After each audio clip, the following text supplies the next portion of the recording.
Hello friends, welcome to Imran study circle. ఈరోజు మన క్లాస్లో డివిజిబిలిటీ రూల్స్ అనే కాన్సెప్ట్ని చూద్దాం. సో ఫర్ ఎగ్జాంపుల్ ఒక నంబర్ని తీసుకుందాం. 1904 నంబర్ అని తీసుకున్నాం. సాధారణంగా ఒక స్టూడెంట్ పెర్సెప్టివ్లో ఆలోచిస్తే ఇది లాస్ట్లో 4 ఉంది కాబట్టి 2తో డివిజిబిలిటీ అవుతుందని, లాస్ట్ 04 ఉంది కాబట్టి 4తో డివిజిబిలిటీ అవుతుందని అని చిన్న చిన్న కాన్సెప్ట్ అనేది తెలుస్తుంది. కానీ ఈ నెంబర్ అనేది 17 టేబుల్తో కూడా డివిజిబిలిటీ అవుతుందని ఎంతమందికి తెలుసు? అలాగే ఏ నెంబర్ ఇచ్చినా సరే మనం ఈజీగా డివిజిబుల్ అవుతుందో లేదో ఈ క్లాస్లో ఈ వీడియోలో డీటెయిల్గా తెలుసుకుందాం. ఫర్ ఎగ్జాంపుల్ మనము ఇలాగా ఒక 2 నెంబర్స్ తీసుకుందాం. మన అందరికీ తెలుసు, ముందు 5, 10 తీసుకుంటున్నాను. 5, 10 అనేది తీసుకుంటున్నాను. సో మనకి తెలిసిందే. ఫర్ ఎగ్జాంపుల్ 5 యొక్క డివిజిబిలిటీ రూల్ ఏంటి? Last unit digit either it will be 0 or 5 ఉంటే ఖచ్చితంగా అది 5తో అనేది డివిజిబిలిటీ అవుతుంది. అదేవిధంగా 10 యొక్క డివిజిబిలిటీ ఏంటి? ఎంత పెద్ద నెంబర్ అయినా సరే మనకి లాస్ట్లో 0 కనుక ఉండుంటే అది ఎంత పెద్ద నెంబర్ అయినా సరే 10తో డివిజిబిలిటీ అవుతుంది. ఫర్ ఎగ్జాంపుల్ 234 ఉంది. 234 ఉంది. ఇప్పుడు 2 యొక్క డివిజిబిలిటీ రూల్ చూద్దాం. సో 234 అంటే ఏంటి? 2 యొక్క డివిజిబిలిటీ రూల్ ఏంటి? ఈవెన్ నెంబర్ అనేది ఉండాలి.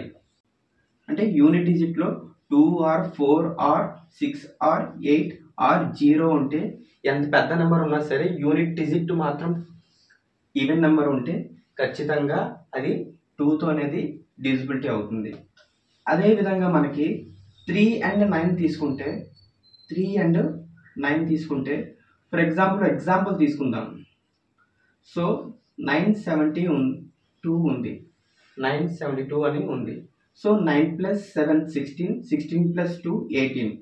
So sum of the digits కనుక ఇది 3తో డివిజిబుల్ అవుతే ఎంత పెద్ద నెంబర్ అయినా సరే అది 3తో డివిజిబుల్ అవుతుంది. అలాగే మనం 9 డివిజిబిలిటీ రూల్ చూసాం అనుకోండి, same concept. Some of the digits చేయండి. 7 + 2 9 + 9 18. అలాగే 9 యొక్క డివిజిబిలిటీ రూల్ ఏంటి? సమ్ ఆఫ్ ద డిజిట్స్ 9తో డివిజిబుల్ చేయాలి. So sum of the digits ఏదైనా మల్టిపుల్ ఆఫ్ 3 అయితే 3తో అవుతుంది. అలాగే 9 యొక్క డివిజిబిలిటీ రూల్ ఏంటి?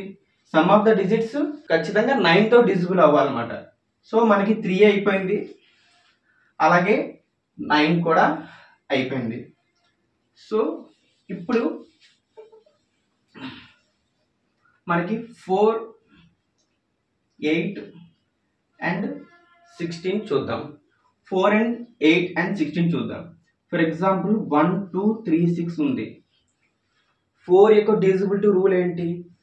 లాస్ట్ 2 డిజిట్స్ కనుక ఎంత పెద్ద నెంబర్ అయినా సరే లాస్ట్ 2 డిజిట్స్ కనుక 4తో డివిజిబుల్ అయితే the entire whole number should be divisible by 4. మీరు ఇక్కడ ఎన్ని నెంబర్స్ అయినా రాసుకోండి, బట్ లాస్ట్ 2 డిజిట్స్ కనుక 4తో డివిజిబుల్ అయితే సో అది ఖచ్చితంగా 4తో డివిజిబుల్ అవుతుంది. అదేవిధంగా అదే కనుక 8 అన్నా అనుకోండి, లాస్ట్ 3 డిజిట్స్ కనుక 8తో డివిజిబిలిటీ అయితే ఎంత పెద్ద నెంబర్ అయినా సరే, సో మనకి ఎంత పెద్ద నెంబర్ అయినా సరే లాస్ట్ 3 డిజిట్స్ మాత్రమే చెక్ చేసుకుంటాం.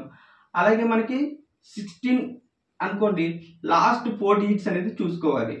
16 అనేది last 4 digits. So last 4 digits కనుక 16తో డివిజిబుల్ అయితే entire number should be divisible. ఇక్కడ కాన్సెప్ట్ ఏంటంటే ఇక్కడ 4 అనేది ఏంటి? 2 స్క్వేర్ ఉంటుంది. 2 స్క్వేర్ రాయొచ్చు కదా, అంటే లాస్ట్ 2 డిజిట్స్ చూసుకోవాలి. సో 8 అంటే ఇదేంటి? 2 క్యూబ్ అంటున్నాం కదా, సో లాస్ట్ 3 డిజిట్స్ చూసుకోవాలి. 16 అనేది ఏంటి? 2^4 అంటున్నాం కదా, లాస్ట్ 4 డిజిట్స్. అలాగే 32 అంటే 2^5 అంటే లాస్ట్ 5 డిజిట్స్. సో ఆ ప్యాటర్న్ లో ఇదంతా వెళ్తుంది అనమాట. ఇప్పుడు మనకి ఏమైంది? 4 అయింది, 8 అయిపోయింది, 16 కూడా అయిపోయింది. 4 అయింది, 8 అయింది, 16 కూడా అయిపోయింది. మనకి ఇంకో కాన్సెప్ట్ ఉంటుంది. ఇక్కడ మనకి 6 కానీ 12 అలాగే 14 అలాగే 15 అలాగే 18. ఇప్పుడు వరకు మనం కొన్ని డివిజిబిలిటీ రూల్ చూసుకున్నాం. దీనికోసం పర్టికులర్గా వేరే డివిజిబిలిటీ రూల్స్ అనేది మనం నేర్చుకోక్కర్లేదు. 3 ఏంటి? Combination of 2 and 3. సో 2 యొక్క రూల్ అండ్ 3 యొక్క రూల్ సాటిస్ఫై అయితే ఆటోమేటిక్గా 6 కూడా అదే డివిజిబిలిటీ రూల్ అయిపోద్ది. ఫర్ ఎగ్జాంపుల్ 2 1 6 అని అన్నాం. సో 2 + 1 3, 3 + 6 9.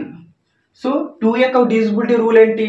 లాస్ట్ లో ఈవెన్ నెంబర్ ఉండాలి, అంటే 2 సాటిస్ఫై అయింది. 3 యొక్క డివిజిబిలిటీ రూల్ ఏంటి? లాస్ట్ లో 9 వచ్చింది కాబట్టి 9/3 3 అయింది. సో 3 తో కూడా డివిజిబుల్ అవుతుంది, అంటే 2 and 3 తో డివిజిబుల్ అవుతే ఆటోమేటిక్ గా అది 6 తో కూడా డివిజిబిలిటీ అవుతుంది. అలాగే 12 యొక్క కాన్సెప్ట్ ఏంటి? 3 and 4 యొక్క కాంబినేషన్. అంటే మనం 3 చూసాము, 4 చూసాము. 14 అంటే ఏంటి? 7 and 2 కాంబినేషన్. 7 ఇంకా డిస్కస్ చేయలేదు, నెక్స్ట్ ఇప్పుడు డిస్కస్ చేద్దాం. అలాగే 15 అంటే ఏంటి? 3 and 5 కాంబినేషన్. అలాగే 18 అంటే ఏంటి? 9 and 2 కాంబినేషన్. సో సపరేట్ గా 18 అంటే ఏంటి మనం చెక్ చేయాల్సింది 9 and 2 కింద చెక్ చేసుకుంటాం.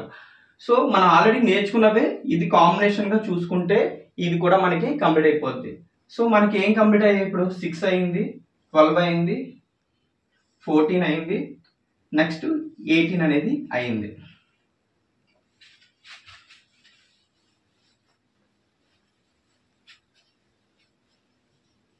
Next 7,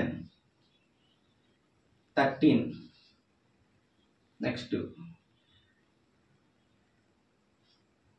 17 and 19. సో ఇక్కడ నుంచి ఇవన్నీ ప్రైమ్ నంబర్స్ రూల్సే కొంచెం కష్టంగా ఉంటాయి అన్నమాట. సో ఈ 4 కూడా చాలా ఈజీ, కానీ మనం సింపుల్ వేలో చెప్దాము. ఆ విధంగా మీరు కొంచెం ప్రాక్టీస్ చేస్తే మీరు చాలా ఈజీగా ఫైండ్ అవుట్ చేయగలరు ఏదైనా సరే. సో ఇక్కడ మనం 343 అన్నాం. సో ఇక్కడ ఏం చేయాలంటే లాస్ట్ యూనిట్ డిజిట్ ని టార్గెట్ చేసుకోండి. లాస్ట్ యూనిట్ డిజిట్ ని అంటే 7 వచ్చినప్పుడు ఇంటూ 2 తో మల్టిప్లై చేయాలనేది గుర్తుపెట్టుకోండి. లాస్ట్ యూనిట్ డిజిట్ ని ఇంటూ 2 తో మల్టిప్లై చేయాలి. సో 34. సో 3 2 జా ఎంత అయింది మనకి? లాస్ట్ యూనిట్ డిజిట్ ని ఇంటూ 2 తో మల్టిప్లై చేయాలి. 3 2 జా 6 అయింది. సో ఈ 34 లోంచి ఈ 6 అనేది సబ్ట్రాక్ట్ చేయండి. సో ఎంత వచ్చింది మనకి? 28 అనేది వచ్చింది. ఎంత వచ్చింది మనకి? 28. సో ఇది కనుక అంటే ఇలా సబ్ట్రాక్ట్ చేసేటప్పుడు 28 డివిజిబుల్ బై 4, అంటే 7 4 జా 28 కాబట్టి అంటే number should be divisible. For example ఇంకోటి చూద్దాం, మీకు అర్థం కావడానికి ఇంకో ఎగ్జాంపుల్ తీసుకుందాం. ఇప్పుడు ఫర్ ఎగ్జాంపుల్ 4 నంబర్స్ చూసాం. సో ఒకేసారి చూసుకోకూడదు కదా. సో 7 2 జా ఎంత? లాస్ట్ యూనిట్ డిజిట్ ని 2 తో మల్టిప్లై చేయాలి. 7 2 జా ఎంత అయింది మనకి? 14 అయింది. సో 3 6 363. సో మీకు ఇప్పుడు కూడా అర్థం కాలేదు, అదే రిపీట్ మళ్ళీ చేయండి. సో మళ్ళీ ఏంటి? యూనిట్ డిజిట్ ని మళ్ళీ 3 into 2 చేయాలి. 3 2 జా ఏమైంది? 6 అయింది. సో 70 వచ్చింది. అంటే మనకి ఏం అర్థం అవుతుంది ఇక్కడ? సో ఇప్పుడు 70 అనేది ఖచ్చితంగా 7 తో డివిజిబుల్ అవుతుంది కదా. సో ఆటోమేటిక్ గా whole number is divisible by 7. అంటే మనం ఏం చేయాలి? యూనిట్ డిజిట్ ని ఇంటూ చేసి దాంట్లో రిమైనింగ్ నెంబర్ లోంచి సబ్ట్రాక్ట్ చేసేయాలన్నమాట. ఇప్పుడు మనం 17 చూద్దాం. సో ఒక ఎగ్జాంపుల్ తీసుకుందాం. 1904. ఇది యూనిట్ డిజిట్ ని 5 తో మల్టిప్లై చేయాలని గుర్తుపెట్టుకోండి. సో యూనిట్ డిజిట్ ని మనం 5 తో మల్టిప్లై చేయాలని గుర్తుపెట్టుకోండి. ఇప్పుడు ఏమైంది? ఇప్పుడు 190 అంటున్నాం కదా. యూనిట్ డిజిట్ ని 5 తో మల్టిప్లై చేయండి. 4 5 జా ఎంత అయింది మనకి? 20 అయింది. సో ఇది కూడా సేమ్ అంతే. ఇక్కడ 7 అయితే ఇంటూ 2 చేసి సబ్ట్రాక్ట్ చేయాలి. 17 అయితే ఇంటూ 5 చేసి సబ్ట్రాక్ట్ చేయాలి. సో 190 - 20 ఎంత అయింది మనకి? 170 అయింది. ఇది 17 అన్నాం కాబట్టి ఇది 17 తో ఈ నంబర్ డివిజిబిలిటీ అయితే whole number should be divisible by 17 అన్నమాట. నెక్స్ట్ మనకి అర్థం కావడానికి జస్ట్ 13 స్క్వేర్ 169 ఎలాగ డివిజిబిలిటీ అవుతుందో తెలుసు. సో మనకి కాన్సెప్ట్ ఏదో చూద్దాం. సో ఇది లాస్ట్ యూనిట్ డిజిట్ ని 4 తో ఇంటూ చేయాలి. ఇక్కడ మనం గుర్తు పెట్టుకోవాల్సింది ఏంటంటే 7 and 17 లో సబ్ట్రాక్ట్ చేయాలి, 13 and 19 లో ప్లస్ చేయాలి. ఏం ప్లస్ చేయాలో చూద్దాం. సో ఇది 3 4 జా కదా, అంటే 9 4 జా ఎంత అయింది? ఇప్పుడు 36 అయింది. 9 4 జా ఎంత అయింది? ఇప్పుడు 36 అయింది. సో 13 + 36 ఏమైంది మనకి? 52 అయింది. సో 52 కనుక 13 తో డివిజిబుల్ అయితే whole number should be divisible by 13. అలాగే 17 అయిపోయింది. ఇప్పుడు 19 ఒకటి బ్యాలెన్స్ ఉంది. 19. సో 361 అనేది ఒక చిన్న ఎగ్జాంపుల్ తీసుకున్నాం. సో ఇది కూడా ఇంటూ 2 చేయాలి, కానీ ఏంటంటే ఇది ప్లస్ చేయాలి, ఇక్కడ సబ్ట్రాక్ట్ చేయాలి అంతే. సో 36 ఉంది.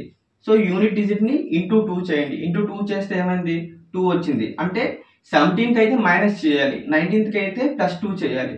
సో 38. సో ఈ 38 కనుక 19తో డివిజిబుల్ అయితే అండ్ 19 ఇంటూ చేసి ప్లస్ చేయాలి. సో 7 అండ్ 90, 7 అయితే ఇంటూ 2 చేస్తాం, 13 అయితే ఇంటూ 4 చేస్తాం, 17 అయితే ఇంటూ 5 చేస్తాం, 19 అయితే ఇంటూ 2 చేస్తాం. మనకి ఇప్పుడు 13 అంటే ఇవి 13, 17, 19 ఇవే కొంచెం మీకు ఫస్ట్ టైం వింటున్నారు కాబట్టి కొంచెం కన్ఫ్యూజన్ గా ఉంటది. తర్వాత మీరు మోల్ ఎగ్జాంపుల్స్ తీసుకొని ప్రాక్టీస్ చేస్తే it will become very very easy అన్నమాట. సో 11 టేబుల్ చూద్దాం. సో 11 యొక్క డివిజిబిలిటీ రూల్ ఏంటంటే మనం ఆల్టర్నేట్ నెంబర్ ని యాడ్ చేసుకోవాలి. సో 1 + 3 ఎంత, 4. 3 + 1 ఎంత, 4.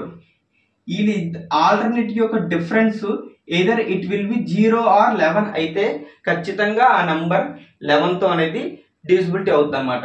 ఈ డివిజిబిలిటీ రూల్స్ కనుక మీకు నచ్చినట్లయితే మీరు ఏ నంబర్ చూసినా సరే మనం ఈజీగా క్యాలిక్యులేట్ చేయగలం. ఈ వీడియో 2-3 సార్లు చూస్తే ఏ నెంబర్ ఇచ్చినా సరే మీరు ఖచ్చితంగా చాలా ఫాస్ట్ గా చేయగలుగుతారు.